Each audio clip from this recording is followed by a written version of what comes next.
तर जंगलाला आग लावल्यानंतर बिबट्यासोबत गेंडाही पळाला। उत्तम जानकरांनी हसन मुश्रीफांवर नाव न घेता टीका केलेली आहे। पाठीवरचा देव हसन मुश्रीफांनी खाली ठेवला असं उत्तम जानकर यांनी म्हणत गाढवाची गोष्ट देखील सांगितली।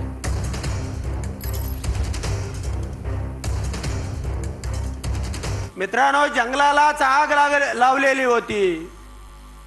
जंगल पेटल्यानंतर वाघ, सिंह, हत्ती, घोडे सगळे पळत, अगदी आपला बिबट्या सुद्धा पळत सुटला। आणि त्या बिबट्याच्या माग हा तुमचा गेंडा सुद्धा